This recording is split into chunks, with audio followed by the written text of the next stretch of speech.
finite square well.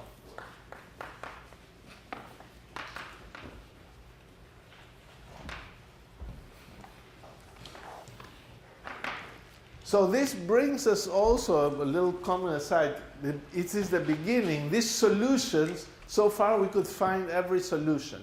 We're not going to write, now we're going to write the equations for the finite square well, and we're not going to be able to find the solution. But we're going to understand the solution. So you're going to enjoy a little, mathematicians usually say it's the most important thing. Understanding the solution, finding it, that's no big deal. But we're physicists as well, so we sometimes have to find the solutions. Even if we understand them very well, it's nice to find them. And then you're going to use numerical methods. And this is the part of the course where you're going to be using numerical methods a lot. Here is the finite square well. And now we draw it symmetrically. Here it is. Here is x. We're drawing the potential, v of x. It extends from a to minus a. It's 0. This is the 0 of the potential. It's here.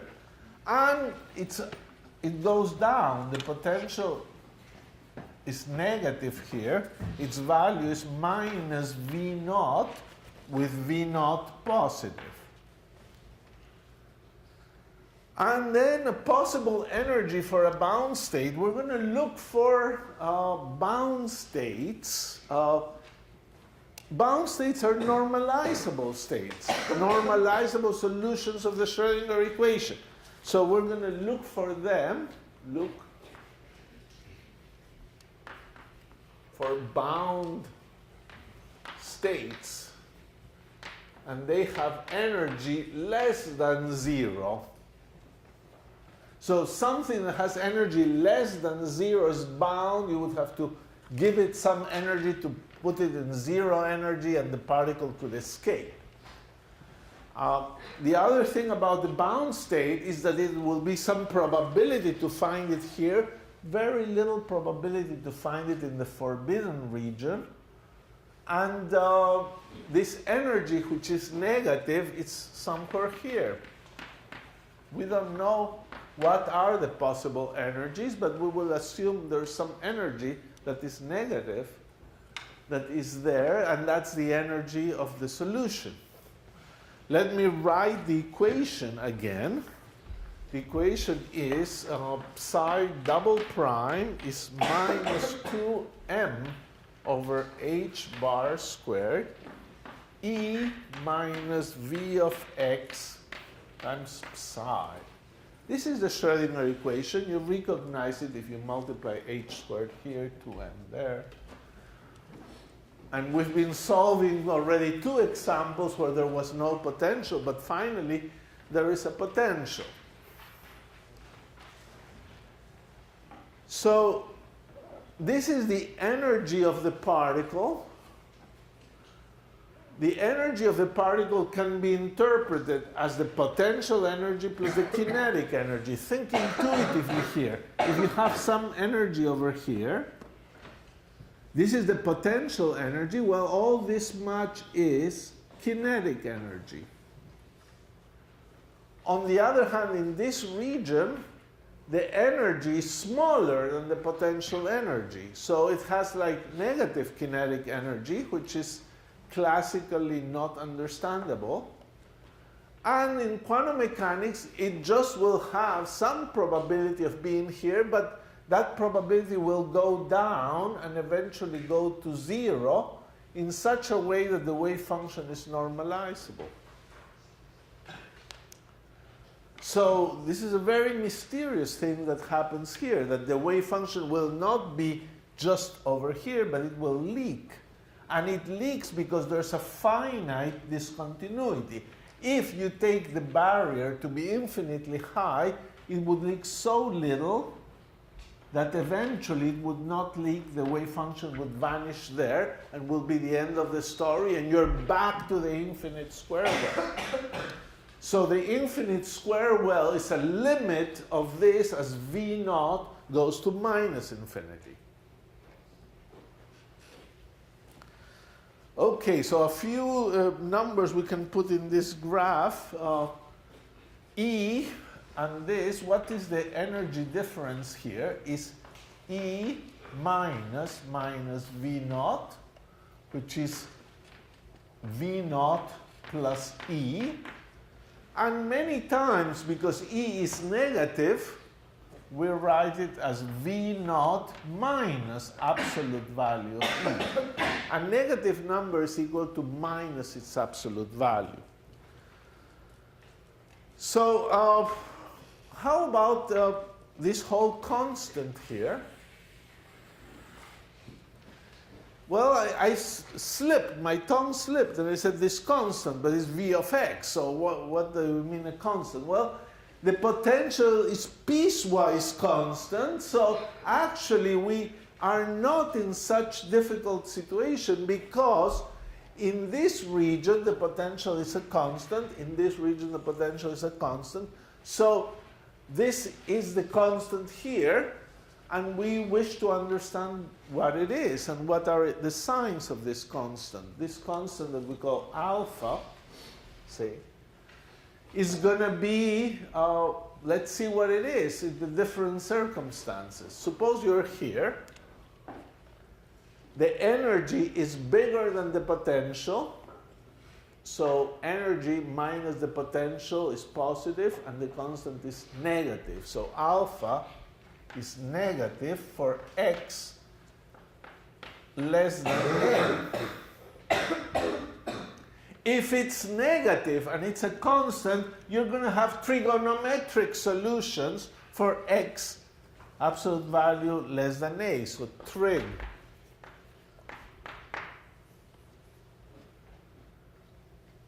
On the other region, alpha will be positive for x greater than a. And you will have exponentials, real exponentials. I'll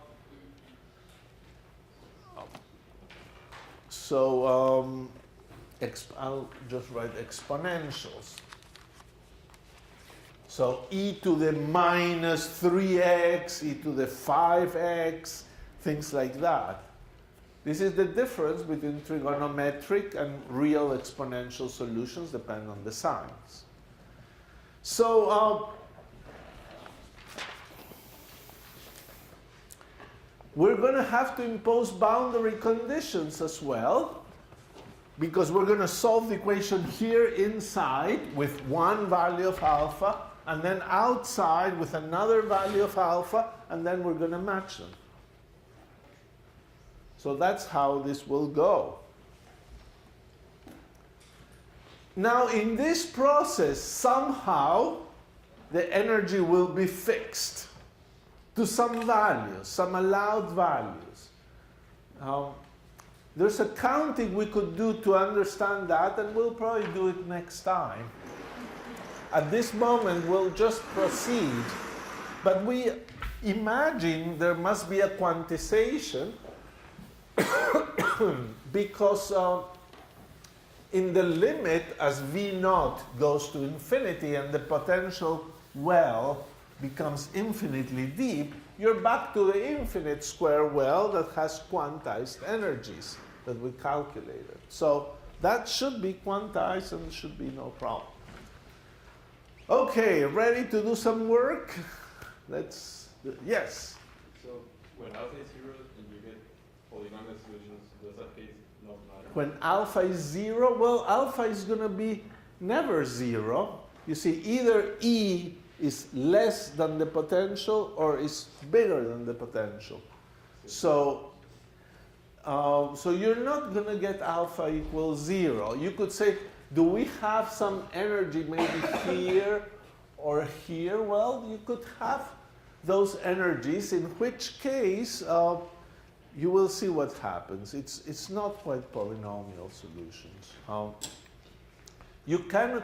There's one property about potentials that actually is in the homework of due this week is that there cannot be solutions of the Schrödinger equation with less energy than the minimum of the potential. You have to have more energy than the minimum of the potential. So alpha equal to 0 is not going to show up in our analysis. Okay, so let's begin. Moreover, we have to use this result. The potential is symmetric, completely symmetric. So there are going to be even solutions and odd solutions. So let's consider the even solutions.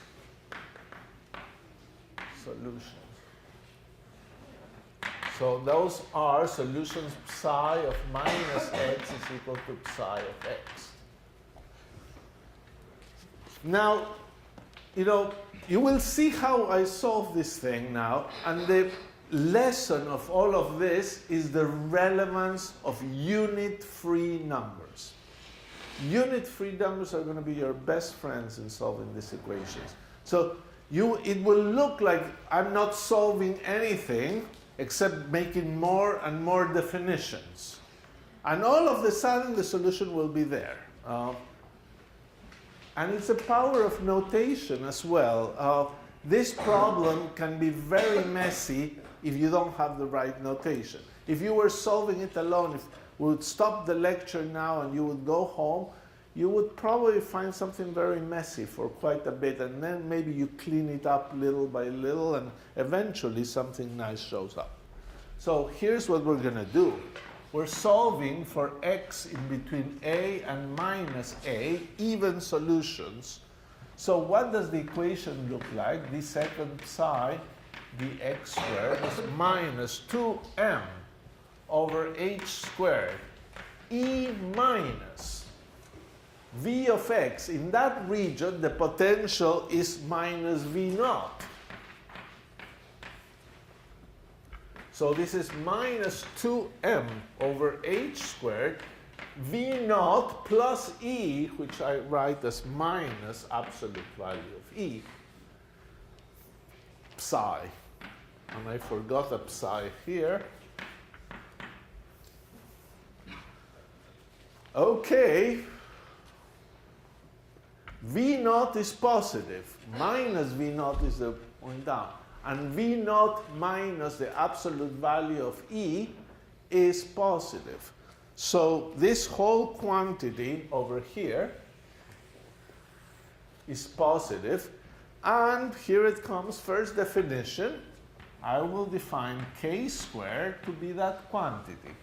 2m over h squared v naught minus absolute value of E. And that's greater than 0 in this region as we're trying to solve, and I'll call this equation 1. And the differential equation has become psi double prime is minus k psi. So the solutions are simple. It's trigonometrics, as we said. And the only solution, k squared, and the only solution that is possible, because it's a symmetric thing, is cosine of kx. So psi of x is going to be cosine of kx, and that will hold from a to minus a.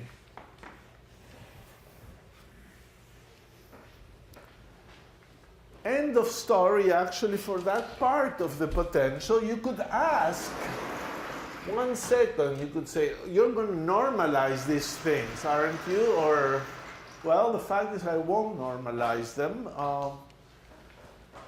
It's just a lot of work, and it's a little messy.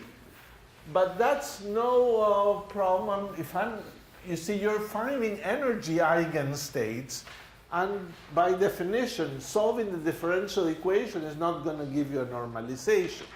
So this is a good solution of the differential equation. And let's leave it at that. This we'll call solution 2.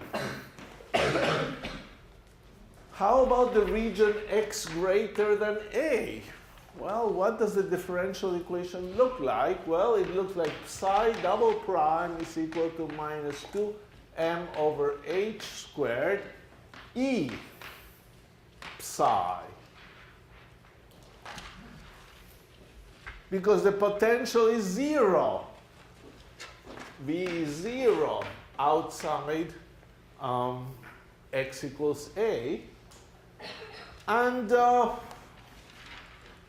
here again, you want to look at the equation and know the sign. So maybe better to put the absolute value here. So this is 2m absolute value of e over h squared psi.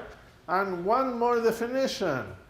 Kappa squared is going to be 2m e over h squared. That's definition number, well, equation number 3. The equation has become psi double prime equal kappa squared psi. And the solutions for that are exponentials.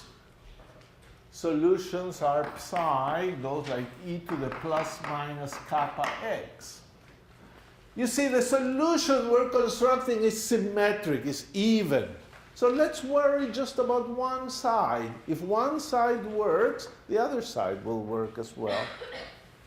So I will just write that for psi of x is e to the minus kappa x. That's a solution for x greater than a.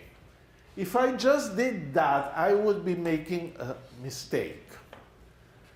And the reason is that, yes, I don't care about the normalization of the wave function, but by not putting a number here, I'm selecting some particular normalization. The wave function must be continuous and satisfy all these nice things. So yes, here I can maybe not put a constant, but here already I must put a constant. It may be needed to match the boundary conditions. I cannot ignore it here. So I must put a constant a that I don't know.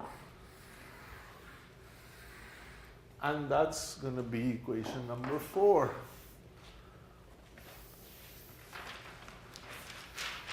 Now look at your definitions. K squared for a trigonometric.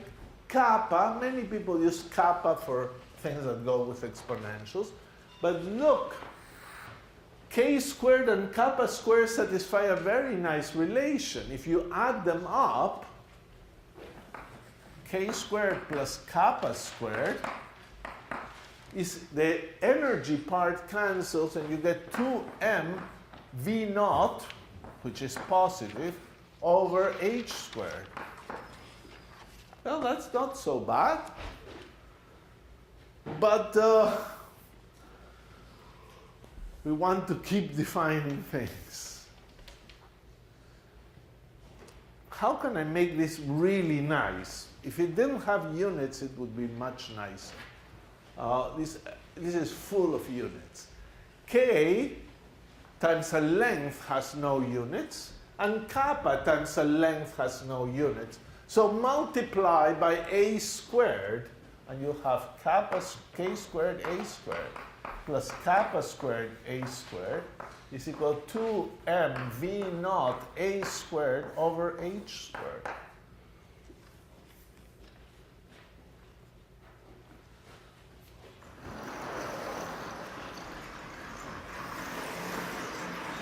Now, say, well, yes, this looks nice. So let's make the new definitions. So don't lose track of what we're doing. We need to find the energy. That's basically what we want. What are the possible energies? And we already included two constants, kappa, k, and kappa. And they have these properties here. So let me define psi to be kappa A And it will be defined to be positive. Kappa is defined to be positive, and K is defined to be positive. And maybe, yeah. Eta, you will define it to be Ka. It's unit free, no units. And from that equation, now we have psi squared, no, eta squared plus psi squared is equal to the right-hand side, which I will call z naught squared. So z naught squared, it's another definition, is 2mv naught a squared over h squared. This is the list of your definitions. Okay, what did we do? We traded kappa and k that control the behavior of the wave function, k inside the well, kappa outside the well. We traded them for eta and psi, unit free. And a new constant came up, z naught. What is z naught? Well, z naught is a very interesting constant. It's a number that you can construct out of the parameters of your potential. It involves V naught and the width. If V naught is very large, Z naught is large. If the width is very big, Z naught is big. If the potential is shallow or very narrow, Z naught is small. But the most important thing about Z naught is that it will give you the number of bound states. If Z naught is very big, it's a very deep potential, will have lots of bound states. If Z naught is very shallow, there will be one bound state, no more. You will see it today. But Z naught controls the number of bound states, and this is its role and will be very important. This is a dimensionless quantity, it's a number. If somebody says, I have a potential with Z naught equal 5, you can tell me immediately 3 bound states or some number of bound states. That's the nice thing about Z naught. And this is a very nice looking equation. It's the equation of a circle in the eta psi plane.